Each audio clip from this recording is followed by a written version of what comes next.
So we can start Code Composer Studio, and when you open it the first time, it should ask you to set up a directory for the workspace, but you can also select the workspace from here.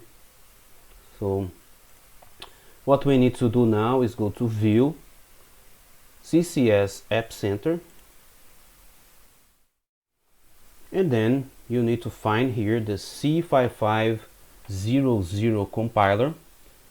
In my case it's already installed, so you should click here to select, like you can select these other ones.